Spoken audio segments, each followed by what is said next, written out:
సంగమేశ్వర స్వామి ఆలయము పెద్దగొట్టి ముక్కులకు వెడుతున్నాము.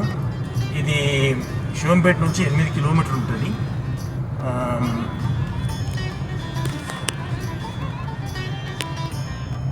అయితే ఇది నర్సరాపూర్ నుంచి 14 కిలోమీటర్లు ఉంటుంది. అయితే మన హైదరాబాద్ నుంచి 47 కిలోమీటర్లు ఉంటుంది అన్నమాట. ఎంత బాగుంటుంది టెంపుల్ అంటే, చెట్టు పంచ చెట్లు ఏమంటారు వీటిలను పోయినాక తెలుసుకుందాం, మాట్లాడదాం, పంతులతో చెప్తాడు, దాని స్టోరీ చెప్తాడు. నడవండి కొంచెం. జై బోలో గణేష్ మహారాజ్ కి జై. నమస్కారం. యాత్రలో నా పాత్ర మీ అశోక్ కుమార్, కొత్తపల్లి. అయితే ఇప్పుడు మనము ఉమా సంగమేశ్వర స్వామి వారి ఆలయానికి వచ్చినాము. అయితే ఇది చాలా పురాతనమైన ఆలయము. అయితే దీనిలో ఇంపార్టెంట్ థింగ్ ఏంటంటే పంచవృక్షాలనే అనమాట. చెట్లు పంచవృక్షాలనే, అది చాలా ఇంపార్టెంట్, చాలా బాగుంటుంది. రండి చూద్దాం, రండి.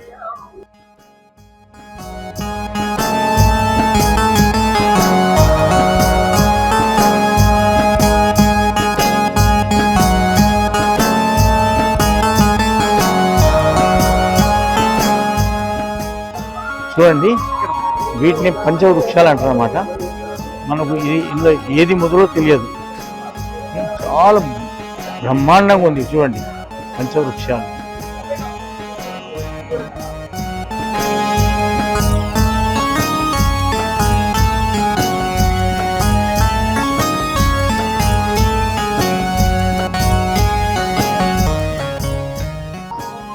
ఏర్లేవో మొదలేవో ఏది తెలియదు మనకు, అంతా కలిపి ఉంటుంది మొత్తం. పంచవృక్షాలు అంటారు అన్నమాట దీన్ని. చాలా బ్రహ్మాండంగా ఉంటుంది. ఇక్కడ అయ్యప్పలు కూడా ఇక్కడ అందరూ మాల వేసుకుంటారు, ఇక్కడ ఉంటారు. శివమాల వేసుకుని ఉంటారు, ఆంజనేయ మాసం ఉంటారు, ఉండి మంచిగా చాలా బ్రహ్మాండంగా చేసుకుంటారు అన్నమాట. చాలా బాగుంటుంది. అయితే సంగారెడ్డిలో మా కొడుకు దగ్గరకు కన్షామ్ వచ్చి చెప్పి ల్యాండ్ గురించి అయితే ఏదో ఫీజు అదే కేసు ఏదో ఉంటే గెలిచిందంట కదా, గెలిచినాక పైసలు ఇవ్వకపోతే నేను ఏం తీసుకున్నాను కానీ డెవలప్ చేయమని చెప్పింది. పొద్దున్న వచ్చిపోయింది ఆయన వచ్చిపోయింది.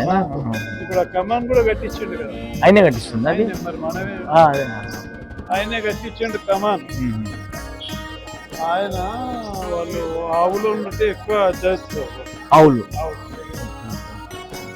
అయితే ఆయనే వచ్చిండు, ఇదంతా ఆయనే డెవలప్ చేసాడు. కానీ ఇక మనం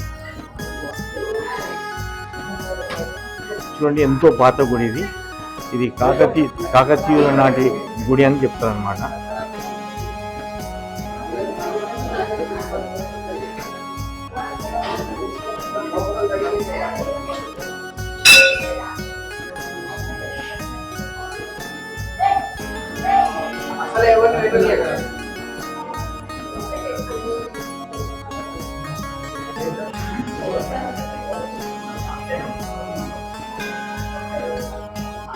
शिवाय हर हर शंकर नमः शिवाय, नमः शिवाय, ओम नमः शिवाय, हर हर शंकर नमः शिवाय.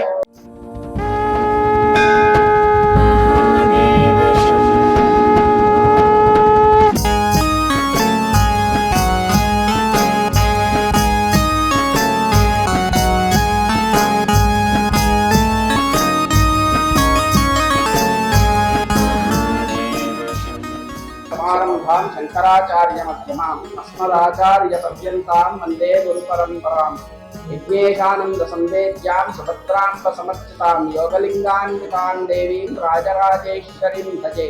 श्री गुरुभ्यो नमः. हरि ओम. దీని గురించి చెప్పండి. ఉమా సంగమేశ్వర స్వామి దేవాలయం ఇది కాకతీయుల కాలంలో నిర్మించబడినటువంటి దేవాలయం. ఇది కాకతీయుల కాలంలో నిర్మించబడినటువంటి దేవాలయం. ఈ దేవాలయంలో పంచవటి క్షేత్రంగా భక్తులకు కోరిన కోరికలు నెరవేరుస్తూ కొంగు బంగారమై నిలుస్తున్నటువంటి దేవాలయం.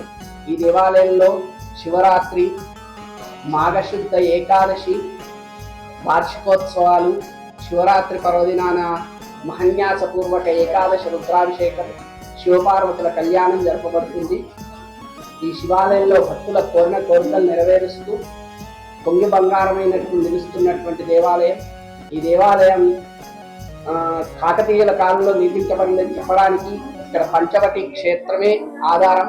ఈ పంచవటి క్షేత్రంలో పంచవటిలో ధ్వజస్తంభాలు ఆ చెట్లో ఇముడబడి ఉన్నాయి. అందుకని చెప్పి దీనికి పంచవటి క్షేత్రం అని పేరు. అయితే పంచవృక్షాలు ఉన్నాయి. పంచవటి పంచి ఉన్నాయి కాబట్టి 5 ఉన్నాయి కాబట్టి పంచవటి. వాటిలోనే ఏవైతే ధ్వజస్తంభాలు ఉన్నాయో అప్పటి ధ్వజస్తంభం అందులోనే ఆ చెట్టు లోపల ఇమిడి ఉంది కనుక దీన్ని పంచవటి క్షేత్రం అని చెప్పబడుతుంది. ఇటువంటి దేవాలయాలు కాకతీయుల కాలంలోనే నిర్మించబడినాయని చెప్పడానికి ఇదే ఆధారం. దర్శనం చేసుకోండి ఫైనల్గా. ఇక్కడ నుంచి మనం బయటకు వెళ్ళి బయట కూడా కొద్దిగా చూపిస్తాం.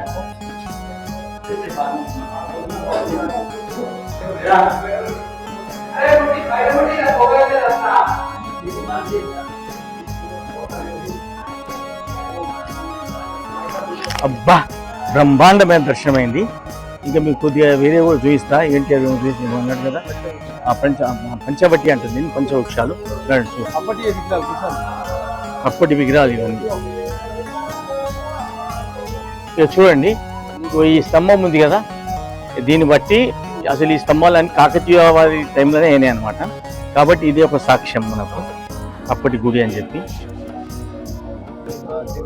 చూడండి దీనిపైన నంది ఉన్న చూడండి, ఇదిగో చూడండి.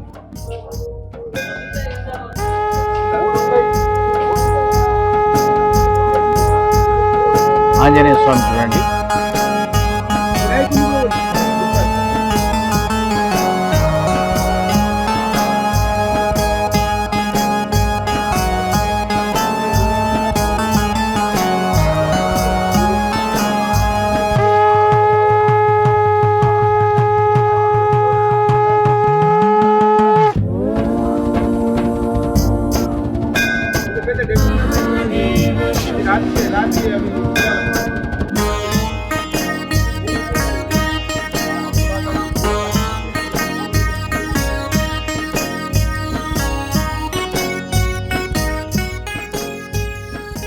స్వాములు బ్రహ్మాండమైన దర్శనమైంది.